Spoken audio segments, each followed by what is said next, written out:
Last week, the Israelites, we're looking at our Exodus. And we're looking at the things that we've been hearing people say for a while, that we are to experience our own Exodus. We are to experience the freedom of everything that we've never experienced possibly before. What is the thing that saved the Israelites before they left?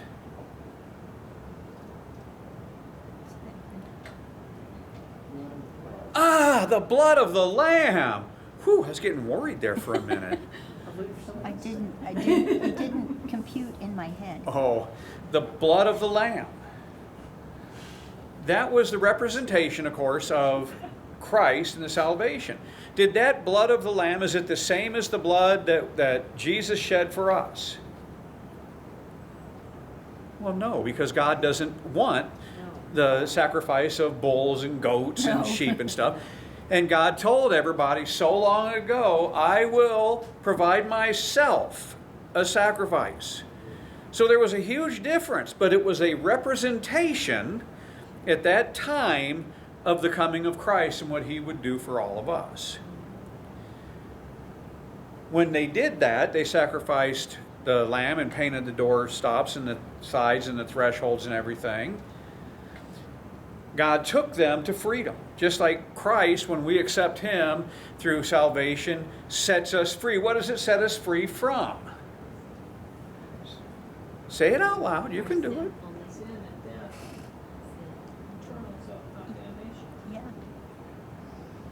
It sets us free from sin, from temptation. It sets us free from everything. And this is where it gets so interesting to me. Because we saw last week where God led them. He led them to a place, and he did not take them straight north, where it would have been a lot faster, the whole gamut, because, well, we're really one of two things, or two things actually, not just one of two, but two things. One is they would have gone up and had to fight the Philistines, because the Philistines would have put up a tisfit. But do you think God could have beat the Philistines? Of course he could have. It just did not even a flick of a finger. Not with a wink of an eye. God could have defeated the Philistines. But you see, these folks have been in a slave mentality forever. A slave mentality. And so they would not have had the stomach to stand there and fight. And that's where I think that a lot of stuff, I mean, we know that when we accepted Christ, he set us free. We've been singing a lot about being set free this morning, and we're still going to sing one more later on about freedom. But it's so, when I think about it, and this is what Pastor Dave and myself, one of the things we spent great time on Wednesday, is I look at that freedom that Christ gave us, and I have to question ourselves, myself included. I'm no different than anybody else. I'm still me. But when I look at all of that, it makes me think that, okay, we know for a fact that Christ, when we accepted him, he set us free. We say it out loud all the time. I am free, I am free, I am free. Christ set me free from everything. But do we really believe it? Do we really believe it? See, I look at a lot of different people that are Christians, myself included, my family, across the board. I look at people I know who are faithful, but it seems like there's something that is short-circuited in our bodies and in our brains that we know, yes, I am set free, and God tells me I'm set free, and I proclaim that I'm set free, but I really don't believe it. I don't act like I'm set free. I still have kind of a slave mentality. And I think about that in the way when it comes to like a lamp. You know, it's got this cord and you know that your lamp isn't working, and you bump the cord and the light goes and flickers and it goes out. And so you feel the cord and you start twisting just to find out where it's happening. And then you find it and it's like, okay, there it's on. You let it go, it goes off. And that's how I think our bodies and our minds and our thought processes work. Yes, I know, Jesus, I love you to death. I love you more than anything in the world. I would do anything for you, Lord. But I still question if I'm free. I act like I'm not sometimes. Romans 6, 4 through 10 tells us, therefore we have been buried with him through baptism into death, so that as Christ was raised from the dead through the glory of the Father, so we too might walk in newness of life. For if we have become united with him in the likeness of his death, certainly we shall also be in the likeness of his resurrection, knowing this, that our old self was crucified with him in order that our body of sin might be done away with, so that we would no longer be slaves to sin. For he who has died is freed from sin. Now if we have died with Christ, we believe that we shall also live with him, knowing that Christ, having been raised from the dead, is never to die again. Death no longer is master over him. For the death that he died to sin once for all. For all. But the life that he lives to God. Even so consider yourselves to be dead to sin, but alive to God in Christ Jesus. Therefore, do not let sin reign in your mortal body, so that you obey its lust, and do not go on presenting the members of your body to sin as instruments of unrighteousness. But present yourselves to God as those alive from the dead, and your members as instruments of righteousness to God. For sin shall not be master over you. For you are not under law, but under grace. So you see, here we are, we've been looking, we went back and we're in Exodus, and it's the second message of Israel's wilderness wanderings from Egypt to Canaan. And we know that when we accept Jesus, we know that Satan, who is the biggest representation of sin, who tries to drag you back down, you can ignore him. It shall not be master over us. We can say no. But see, that's where we get into trouble. Because sometimes we look back and the representation of the overall, the Exodus deal, with the original pulling them to freedom, and they were told over and over and over and over, do not long to go back. You will not go back. You cannot go back. And yet we've got Satan keeps on pulling us. Just like the Egyptian, or the Israelites. Oh, I just remember all that great stuff in Egypt. And here we are in the wilderness. They forgot about all the tough stuff, the slashes on the back, the slavery, the abuse. And it's just the same way when Satan, he reminds us all the time. But guys, don't you remember before you were saved how much fun you had? There were so many good things in life. And it's all a lie. They had just gone through and crossed over through the Red Sea, and Pharaoh has just pursued them, and he was not going to let them go, just like Satan was not going to let them go, just like Satan does not want to let us go.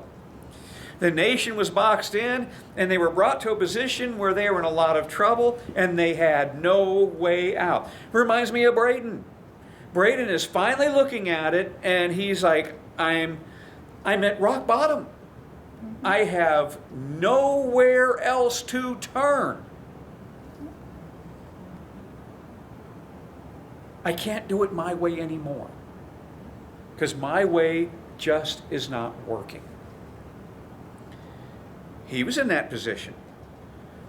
The only one that could really deliver them was God, and He opened up the sea to allow it to happen. And all went through, and as they got through, the enemy chased them, and He said, Moses, close the sea up. And the sea closed up and took care of all the enemies. So they got to the other side, and in chapter 15, they had this little party, as I like to call it, which is called the Song of the Redeemed. There is a song which was sung by Moses in Israel. And it's really a song exalting in God who actually brought about that victory. You also have Miriam, Moses' sister, and all the women, and they're out there with tambourines, and they're shaking their booty, and they're hollering and dancing and singing all these praises, and they're having a great time. Then, according to 1 Corinthians 10:11, we are told concerning this that all these things happened to Israel through the Exodus so that we could learn from them and learn from everything that took place. They are the examples that we should be looking at so that we don't make the same mistakes. And then here I sit there and I feel that little wire and my light goes out. And then I twist my body around and the light comes back on. Because I keep falling into the same mistakes as Israel did. So there are always truths that the nation experiences which we can learn from. It is very much like that when you are first born again. When you come out of Egypt and there is a song in your heart. Thank God I am free, I am free. And I can only think of Martin Luther King at the time. I'm free at last. We're on our way to the promised land. Woohoo! It's happy joy. It's exciting. And there is always something that makes you glorify God for what He has done for you. Just as the nation did here. God saved them. And they created a song. And they were singing it. And they were partying. And they were just, it was so wonderful. He delivered them. And it is exactly the same for us. Man, I just felt like Joe Biden there.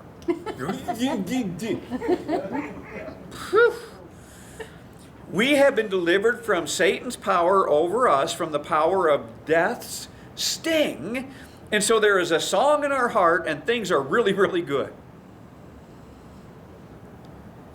When you are first saved, it's like the honeymoon period when everything is going so well. So the context of chapter 15 is that there is a song, and they're singing it and really glorifying God. He has delivered them from slavery, which is just how we feel when we are first saved. For those that are married or have been married, when you get into your first argument, you think, what the heck is this? Man, everything was going so great. Why did my life all of a sudden get shaken up? Israel was about to experience this very thing. They got this honeymoon with God. Yay, God! He's great. He saved us. He brought us through. We're singing, we're dancing, we're all this other stuff.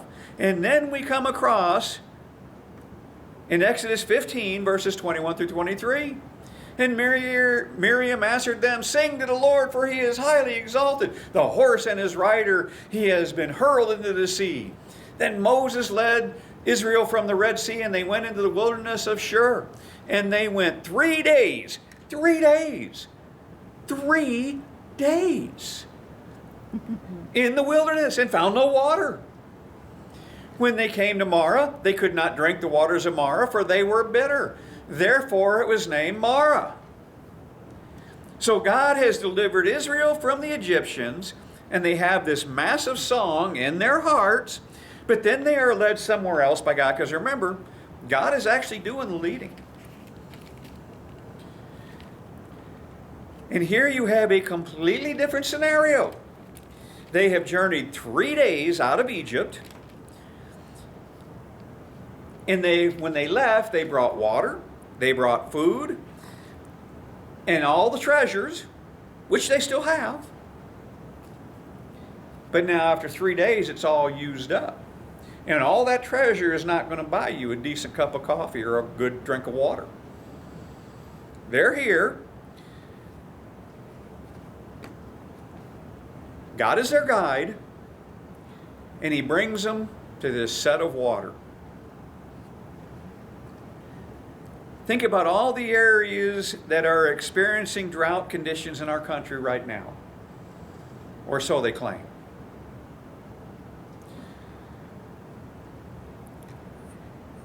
Some of these are self-inflicted conditions, as in California. Others are not. However, the full effects of that is not really felt by anyone. Not here. Not even where they say the droughts are. Because you know what? You can go into your house and you can turn a little tap and water comes out. You can get a drink. You can sit there and you can turn on the bathtub and water comes out. Well, I thought they said we had a drought. We had no water. But there's water. So nobody really finds this too difficult to accept or believe, except for a farmer or a rancher.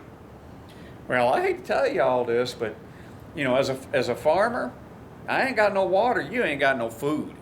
That's right. Period. And you will feel it when it comes time after harvest. You're gonna feel it.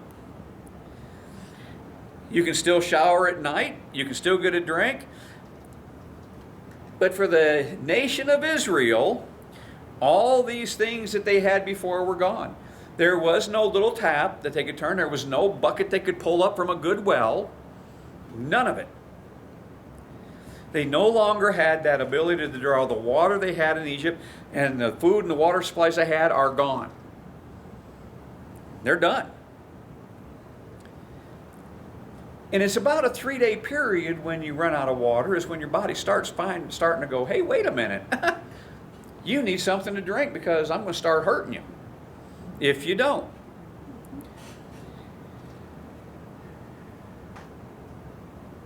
All of these things are used up, taken away, so that the people can go, God, I remember you did this at the Red Sea. I remember you did all these plagues. I remember you did all this other cool stuff. God, can you give us some water? That's what was supposed to happen. But it's not what happened. We know that. This is the real first test for the nation of Israel. The nation experiences thirst, and there is only one that can meet this need, and that is God. When I was reading this, I thought that it is so true. When you are first saved, you are really hungry for the things of God. The things of Egypt no longer have that same pull they once had. I didn't want to go back and live my old life. Not at all. Even though it kept being thrown up in my face by Satan and my friends, or who I thought were friends. Come on. You're missing out on all the fun. The things of Egypt no longer have the same pull that they once had. And you know that you are actually looking for something in life that is not found back there. So the nation experiences thirst for that first time. They needed to thirst. They needed to. They needed to feel that.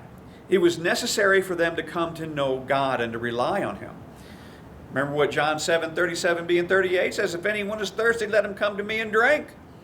He who believes in me, as the scripture said, from his innermost being will flow rivers of living water.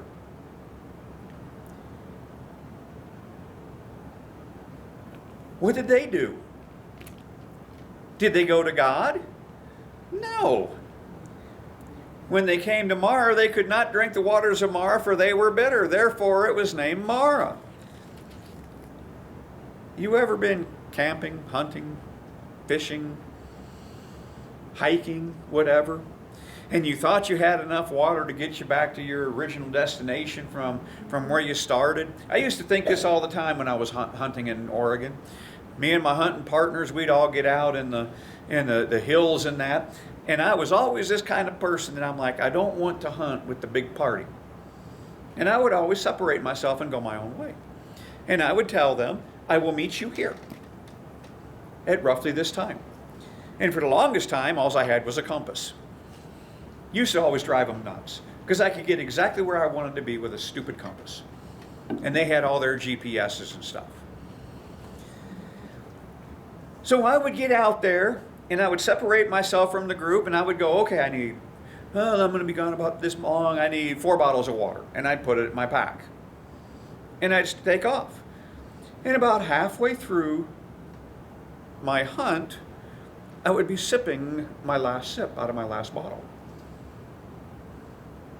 And it's just like when you see in the TV shows of everybody that is wasting water. Oh, look at all this great water. And they get that last drop and all of a sudden they look and they see no water. It's like, I'm dying. Oh my gosh, I can't go on. But it's true. It's true. You get out there and you drink that last bit of water and you're like going, oh my gosh. And you never really realize how bad it is until you continue walking and you stop sweating. And then you start to cramp. And then you have to rest more and more and more and more. And you're going along and then you're like going, oh, man, I'm just so stinking thirsty. And then you look and there's a stream. And you look at that stream and you go, should I drink out of that stream? If I drink out of that stream, what's in it that's going to cause my body to do things even worse than being thirsty? That would dehydrate me even faster. Or you sit there and you come across a little bit of water that's an ugly color.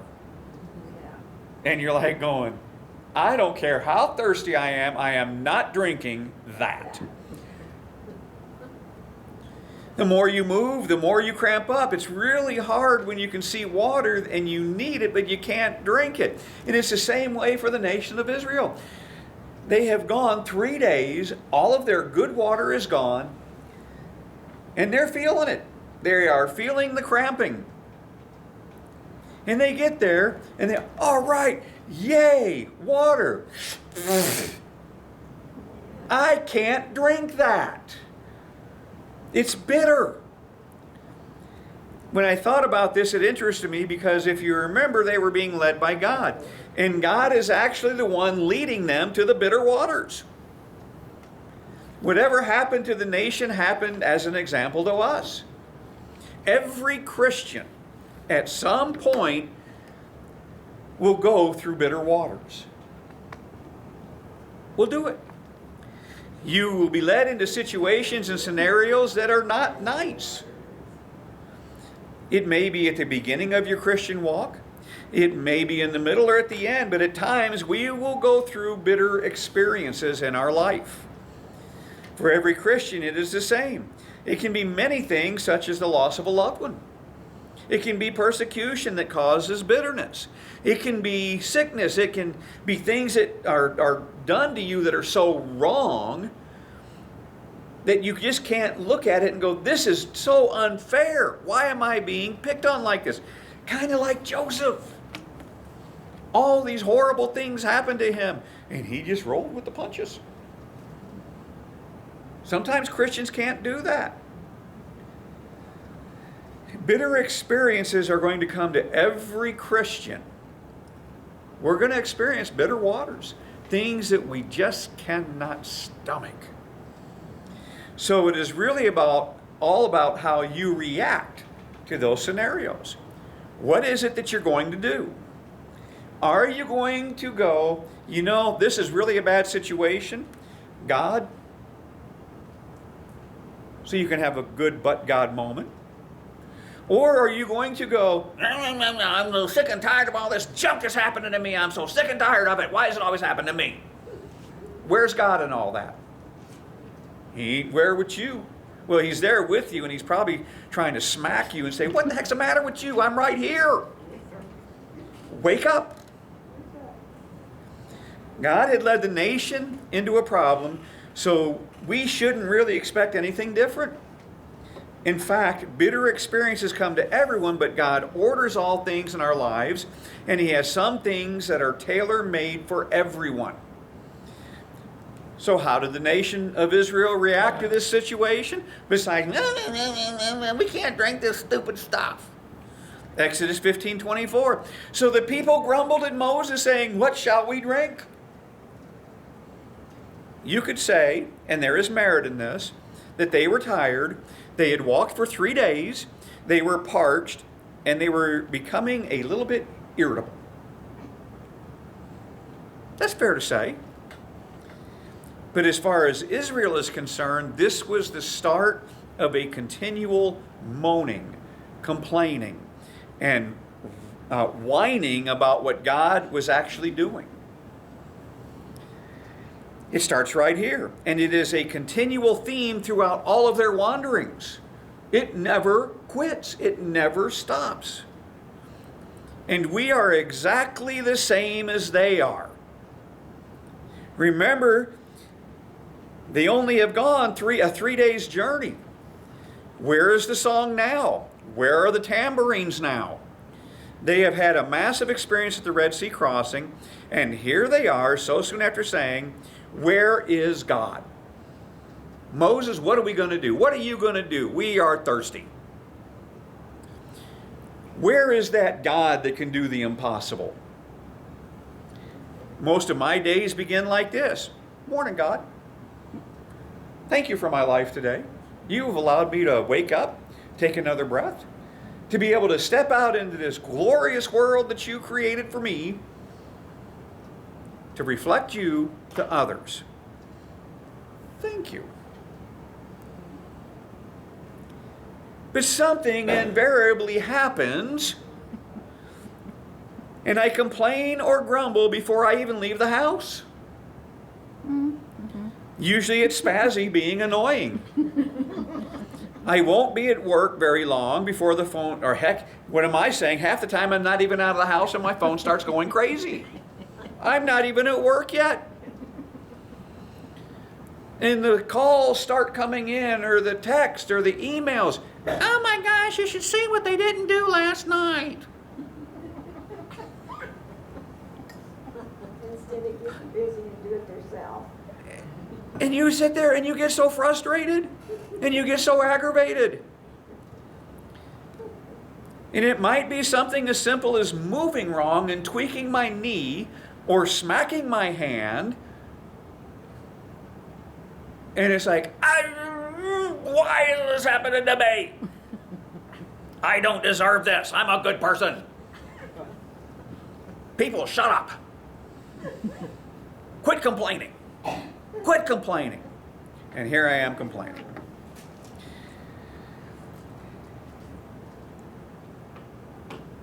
And I have to turn around and say, God, I'm so sorry. When I come to my senses, God, I'm so sorry. Can we start this day all over again? Can we try this again? But inevitably, it fails all throughout the day. Because I have yet to learn my lesson. There's my wire, and my light bulb goes out. I grumble, complain, and groan, and moan, and I twist just right, my light bulb comes back on. Oh, I'm sorry, God. Let me reflect you and not what I just reflected. I have been on mission trips several times to Honduras, several times to Mexico, and once to the Ukraine. I lived in Turkey for a year on the economy. I did not live on the base. I lived amongst the locals. And I loved every single experience. I have very fond memories of everything that took place. Very little that makes me want to go talk smack about them. But I can combine all of these countries together, and I still made more money than they do combined. We come from a wealthy nation, and yet we complain, we moan, and we grumble. Verse 24 is the start of it. But when I look at Israel, I know that I am no different than they are. I'm supposed to be learning from what they did so that I don't repeat it. None of us are different. We have times of victory and we have times of defeat. We all have times of grumbling, groaning, and complaining. But you know what? There's this hope of a tree. A tree? Huh? Exodus 15:25. Then he cried out to the Lord, and the Lord showed him a tree. And he threw it in the waters, and the waters became sweet. There he made for them a statute and a regulation, and there he tested them. Moses cried out to the Lord, and the Lord showed him a tree. The Hebrew word for showed is yawrah, and means instructed and taught. God actually instructed and taught Moses something about that tree that he was to cast into the waters. It was at this point that Moses really had a deeper insight into God's overall plan. What is the tree significant of? Well, we all know. What is that? What is that tree? Triune. 3 is the triune. It's the cross. The tree. It's the cross. Same thing. You have the same picture that sin would be dealt with upon the tree. Deuteronomy 21. You notice this, Deuteronomy 21, verse 22, 23. If a man has committed a sin worthy of death, and he is put to death, and you hang him on a tree, his corpse shall not hang all night on the tree. But you shall surely bury him on the same day, for he who is hanged is accursed of God. So that you do not defile your land which the Lord your God gives you as an inheritance. Christ was made a curse for us to redeem us from the curse of the law. So the tree speaks about the cross of Christ, and this is what is being cast into the waters to heal their bitterness. The cross makes the bitter waters sweet. The truths of the cross are really vital because the cross actually robs death of its sting, but it also robs life of its bitterness. But the big question really is how? How is it this all worked out? And I want to take this from a point of view from 2 scriptures in the New Testament concerning bitterness and look at the context of them. The first one we know that is going to be found in Hebrews 12, verses 11 through 15. If you remember, Hebrews 12 is actually about discipline. And it is saying that if God loves you, He will discipline you in the same way that a loving father has to discipline his children. It is exactly the same as our relationship with our children. You used to discipline yours because you love your child, and you can see the areas in your child's life that would have needed to been corrected at the time. It's the same with God. He will allow situations, just like He did with the nation, to be instructive regarding their walk with Him. Hebrews 12, 11 through 15. All discipline for the moment seems not to be joyful, but sorrowful. Yet to those who have been trained by it afterwards, it yields the peaceful fruit of righteousness. Therefore, strengthen the hands that are weak, and the knees that are feeble, and make straight the paths for your feet, so that the limb which is lame may not be put out of joint, but rather be healed. Pursue peace with all men, and the sanctification without which no one will see the Lord. See to it that no one comes short of the grace of God, and that no root of bitterness springing up causes trouble, and by it many be defiled.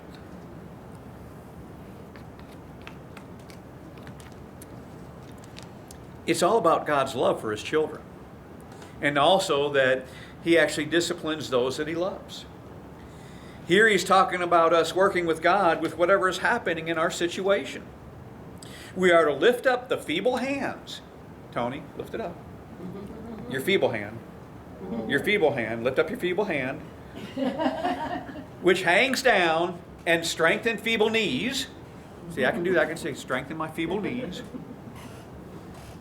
In other words, don't give up hope in God, but carry on. Carry on. Work with God in it. It also speaks of not allowing a root of bitterness to spring up. An example of this would be Naomi in the book of Ruth. Remember, she had left the land of Israel and went down to Moab, and terrible, terrible things happened to her. She lost her husband, she lost her sons, and yet she came back with Ruth, who turned out to be a real blessing to her. But when she arrived back, She was telling everybody, Ruth 1:20, she said to them, "Do not call me Naomi, call me Mara." Ooh, Bitter. Mara. Bitter. That's right. For the Almighty has dealt very bitterly with me. I want you to call me Mari, not Naomi. Call me this because I am bitter. And Mara, of course, we know means bitter.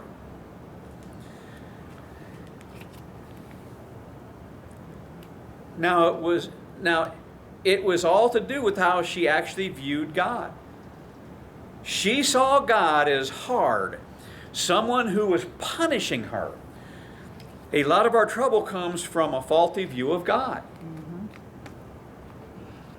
We all tend to forget what James 1:17 through 20 tells us. Every good thing given and every perfect gift is from above, coming down from the Father of lights, with whom there is no variation or shifting shadow.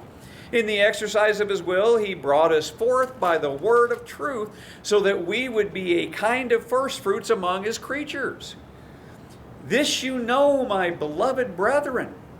But everyone must be quick to hear, slow to speak, and slow to anger, for the anger of man does not achieve the righteousness of God. Naomi was bitter.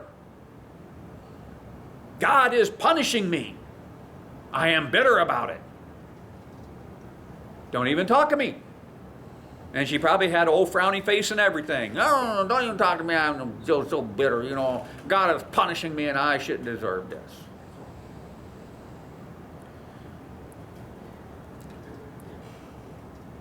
But you know, I really should have flipped these scriptures and started with this one, because this is even more important than 17 through 20.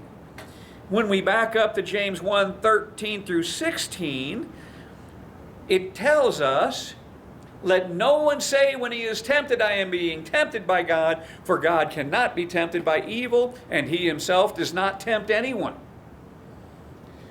But each one is tempted when he is carried away and enticed by his own lust. Then when the lust has conceived, it gives birth to sin. And when sin is accomplished, it brings forth death. Do not be deceived, my beloved brethren." Naomi, you went away because you went away to get to a place that had food. You were enticed. Would you have died if you and your family had stayed in Israel? I don't know. Maybe. Maybe not. But I do know that she would never have had Ruth come back with her, because she would have never met Ruth. That's right. Do you see God as a loving God who really wants the best for you in the long term, as he did here for Naomi? Yes, things are going to come your way that are going to be really hard and not taste nice, but we need to understand that he does love us. He loves us. He loves us. He loves us, and he really cares for us. And we are not to see God in a wrong light. We need to work with him. Each difficult circumstance is to strengthen our hands and our feeble knees, and to make straight paths for our feet. Work with God in whatever is happening, and don't let bitterness towards him spring up. Don't let it rise so that you start to question God's love for you. Just as a parent loves his child so much that when he sees the child growing up wrong, he knows he has to discipline the child, even though in his heart he would rather not have to. It is the same with the nation of Israel. It is the same with us. Another example of bitterness in the Old Testament, we went over this once before, was in 1 Samuel 1. The Bible talks about this guy with two wives. One was Hannah and the other was Peninnah. Peninnah had children in abundance and Hannah had none. So Peninnah used to mock her. Hannah was loved by her husband. Peninnah mocked her continually, and it says that she was bitter in her soul. Do you remember when she came to the temple and was asking God to give her a son? How'd that one turn out? God gave her a son. And it turned out to be a real blessing for both her and the nation, because her prayer was answered, and that child she named Samuel. So here's another woman, just like Naomi, who had an issue in her life that caused bitterness of heart. But God was gracious to her and heard her prayer. I came across a little quote by William Shecker that seems kind of a little appropriate here. He who carries bitterness to bed with him will find the devil creep between the sheets. Now let that one wake you up in the night. If you take bitterness to bed with you, you will find the devil creep between the sheets. And I can tell you, the devil will sit there and pick on your mind all night long. So this passage in Hebrew tells us that bitterness is something that defiles many. It is quite widespread, and it has tentacles going out in all directions, so we need to keep our guard regarding bitterness. The other scripture is found in Ephesians. In the context of this passage, it is really about putting on the new man, laying aside our fleshly attitudes and fleshly ways, and putting on Christ. Ephesians 4:30 through 32. Do not grieve the Holy Spirit of God, by whom you were sealed for the day of redemption. Let all bitterness and wrath and anger and clamor and slander be put away from you, along with all malice. Be kind to one another, tender-hearted, forgiving each other, just as God in Christ has forgiven you. I am glad he says that we are sealed in this verse, because we can grieve God. We can grieve the Holy Spirit. And the ways we can grieve him is in the next verse. Bitterness. Bitterness. If it is allowed to grow, it will grieve the Spirit of God that is within us. The context here really is about relationships. The wrongs that are done to you by someone else can actually cause you to become really bitter. I have found that sometimes these things can take quite a while to actually work through these situations. Sometimes you have to mull on it. Sometimes you have to stew on it before you can actually forgive it. But there are times when we do the thinking, the contemplating, the stewing, and we allow it to grow. Some people can apply the cross of Christ instantly to the scenario, and if you can do that, you can deal with it straight away. Bitterness just dissipates. But I'm not sure that all of us do that all the time.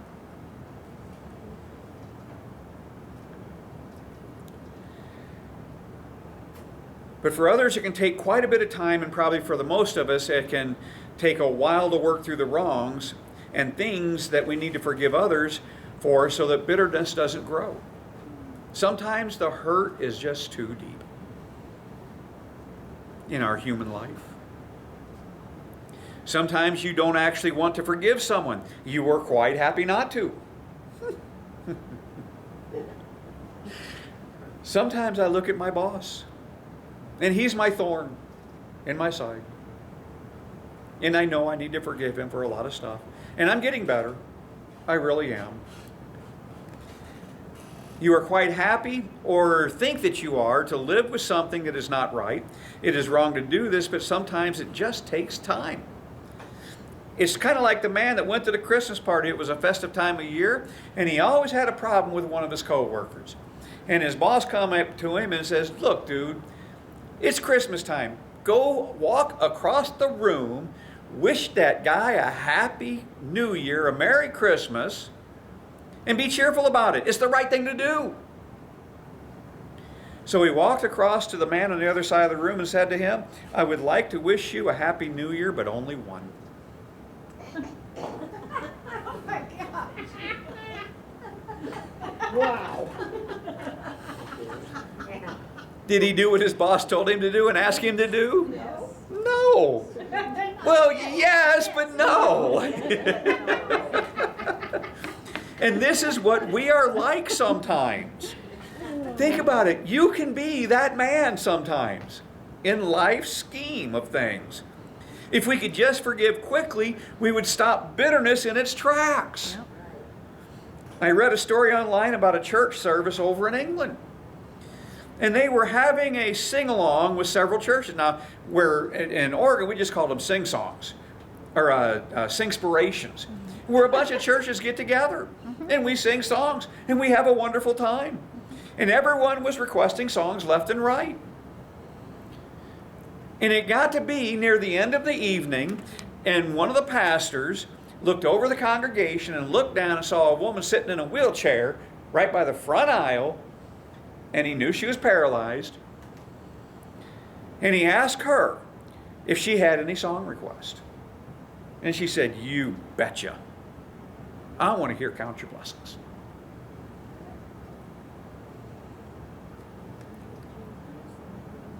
She was paralyzed. But that's the song she wanted to hear, Count Your Blessings.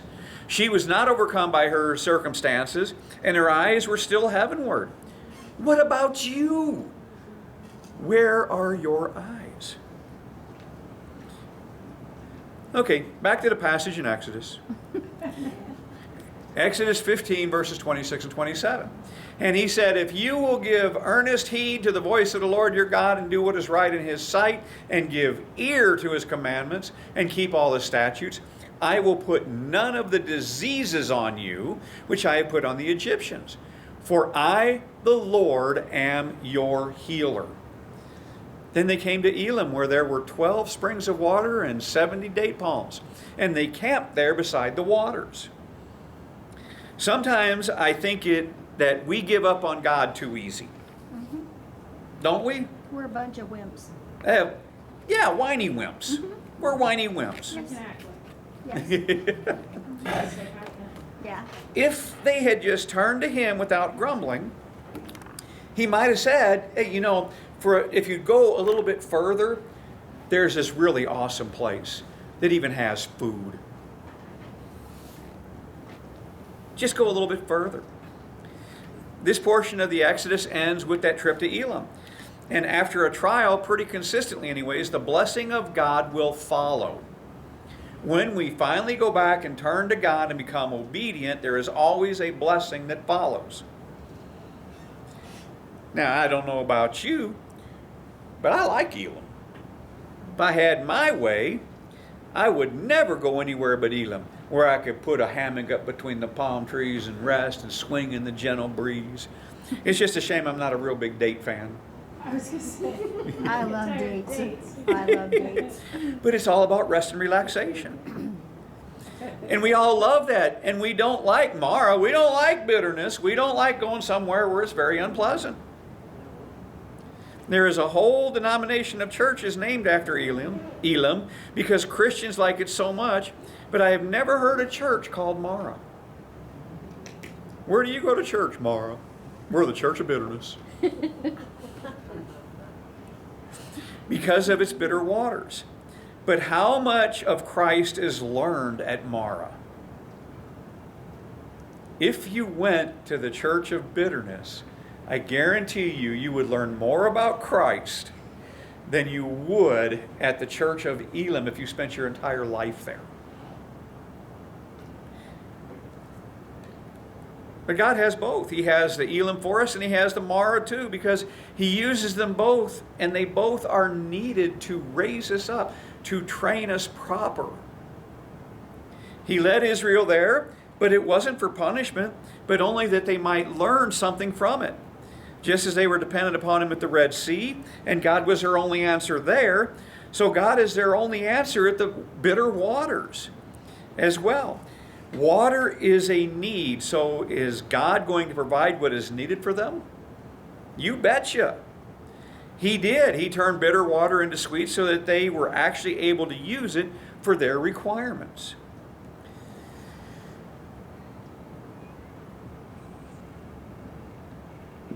And it was really interesting because, you guys know I'm taking these classes and I'm working through everything real nice and easy. And yesterday's last lesson before I tested out of church history, do you remember the TV show that was called You Are There?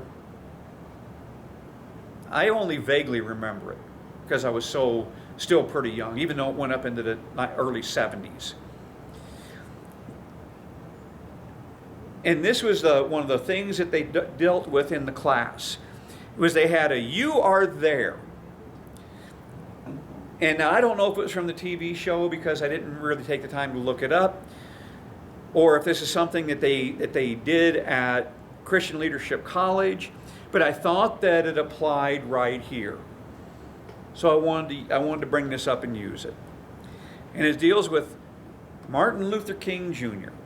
By January of 1956, with the Montgomery bus boycott in full swing, threatening phone calls up to 40 a day began pouring into King's home.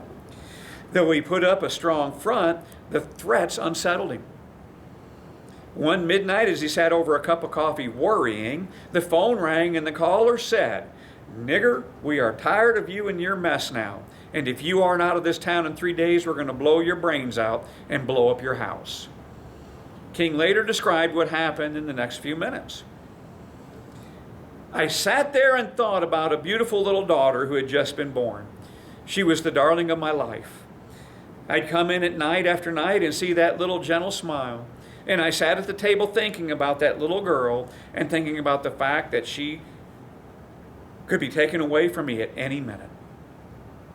And I started to think about a dedicated, devoted, and loyal wife who was over there asleep. And she could be taken away from me, or I could be taken away from her. And I got to the point that I couldn't take it any longer. I was weak. And I discovered then that religion had to become real to me.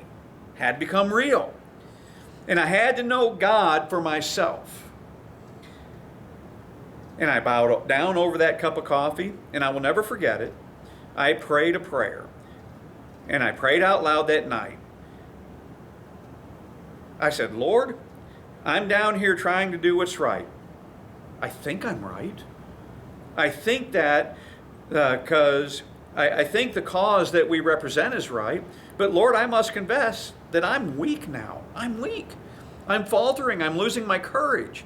And can't let people see me like this, because if they see me weak and losing courage, they will begin to get weak and lose theirs." And it seemed at that moment that I could hear an inner voice saying to me, "Martin Luther, stand up for righteousness. Stand up for justice. Stand up for truth. And lo, I will be with you, even until the end of the world." Almost at once, my fears began to go, and my uncertainty disappeared. There was a short circuit. His light bulb went dim. He loved God, trusted God, knew he was saved, but the light bulb went out, and God had to tweak it to reconnect that wire for it to come back on, to give him that courage. And that's where we stand. That's where we are. There are times we know all of this, but sometimes I still think that we have that slave mentality. This week, work on that slave mentality. Think about all the things that you go through, and if you so desire, keep a journal. Keep a journal to see where your wire is disconnected at what point in time. One day we will find that loose wire within ourselves, and we will reconnect it. And boy, I'll tell you what, when that happens, look out, world. Be like an LED light. Yeah, look out, because Wear your eyes out. nothing will shake you. Nothing will bring you down. Let's go to prayer. Oh, Heavenly